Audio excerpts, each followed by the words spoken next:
My name is Richie Farrell. I'm the project manager with a company called Farming Rathcroghan.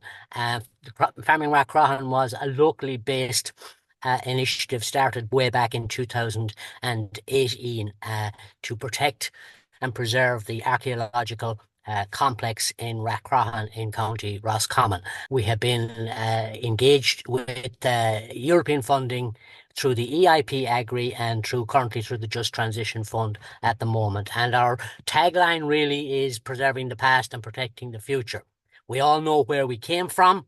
We all know the significance of this landscape and its farming and its cultural heritage, but we want to ensure that protecting that into the future is what this project is about. And as many people said, it really is about connecting people, place, and time. So we have an established system of governance, financial management, administration, and professional staff expertise, which offers a ready-to-go project. That has been supplemented by what we call a very good dynamic operational group, which is really a multi-actor with representatives drawn from key stakeholders, including agriculture, heritage, the academic side, and state agencies. There are a lot of moving parts in it, and I act as chairperson of that group as well. The way I look at my job really is a project manager. You kind of you're more like a conductor of an orchestra, insofar as you don't necessarily need to know how to play all the instruments, but you need to get a good tune out of it. So we have very active participation in it. We have 10 years experience, as I said, in delivering 1.9 million of EU funded projects under the EIP Agri and currently Just Transition Programme, which is finishing up in March 26. And we're currently involved in the Horizon Programme. And I have to pay tribute at this point to our involvement in the Premier Seed funding, which was integral and instrumental in getting us to where we are, to getting an application together. We've developed a best practice model of farming, archaeology, and cultural heritage. Those are the three key elements of it. And we're currently training up to 60 farmers in the scheme. We started off with 10. It has incrementally grown over the years through the EU projects. We now have 60. We've 30 waiting to get in, and we will get it to 100 club if we get the Horizon funding. We have a proven track record in project management. Project management, in my view, is the key to delivering it, because you need to know projects are very time sensitive. You have a time limit, you have a budget limit, you have a capacity and resources limit, but it's a very good community engagement model. It's a result-based system that works extremely well. It allows for project innovations, and above all, it's an evolving organic process that continuously builds partnerships with various agencies. The Premier Seed funding, the assistance that we jumped on board way back in April, was crucial in navigating the Horizon European calls. So our interest initially started out under the Cluster 6, but after much discussion, we settled on the Horizon Cluster 2 call, which was the Heritage O2, which is innovative approaches to intangible cultural heritage for societal resilience. This is a two-stage process, and I suppose that was strategic, while the Premier Seed funding support that we received was instrumental in getting us fast-tracked into the system. The two-stage application is extremely helpful because you can kind of timeline it so that it's not too demanding, although quite time-consuming, just to do a first stage, which is sent in on September, and then the second stage, if we're successful, will be due in the middle of March 26. The original application is a 10-stage application. So there were 7 work packages built through a consortium for project management, which is coordination and administration. We looked at digital technologies, which is cross-cutting heritage and science tools. We looked at a communication package for communication and dissemination, both internal and external.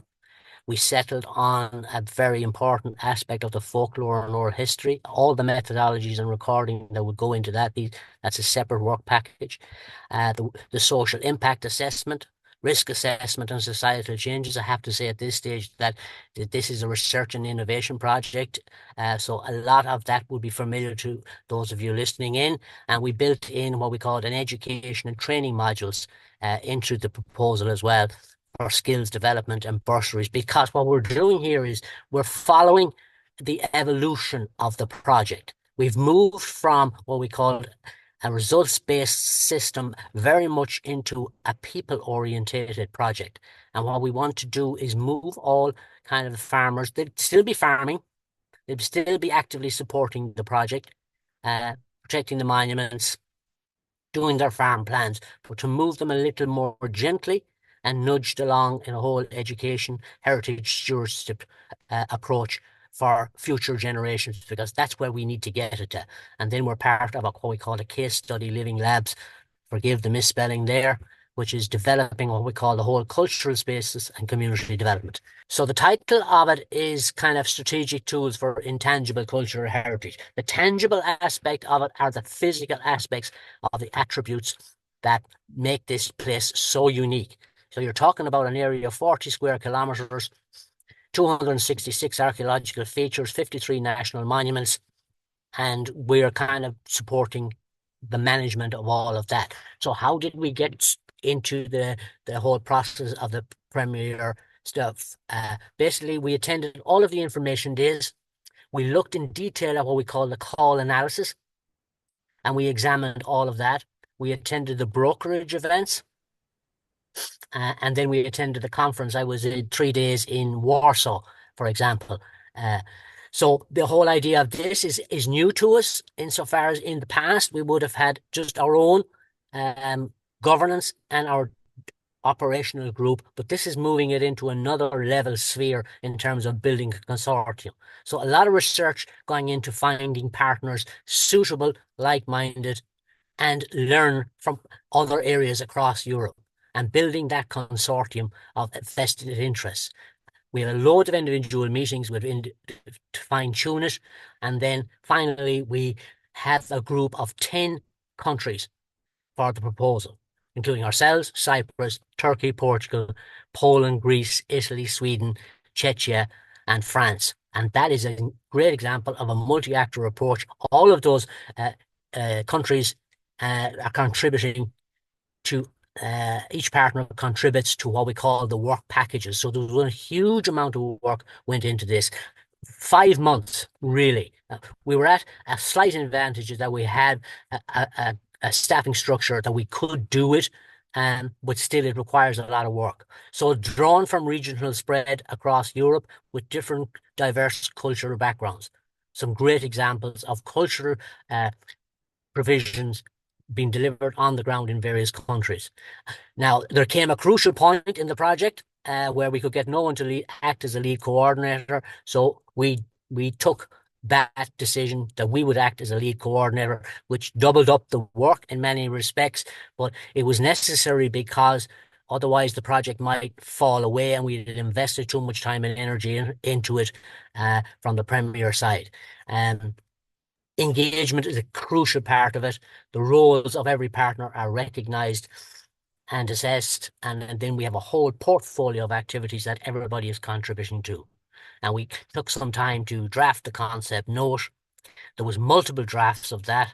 We had agreement finally 2 weeks before we were due to submit it. Then we had to work out all the pathways of how we do that, all the individual work packages, and finally got it submitted. So key lessons: allow sufficient time to develop the whole project. 4 months, you would need that. The value of the seed funding and fast tracking the process, that was crucial. Read the work program in detail and conduct a call analysis. Devote a lot of time to the building the consortium and finding the partners. Break down all of the activities that need to be conducted within the time frame.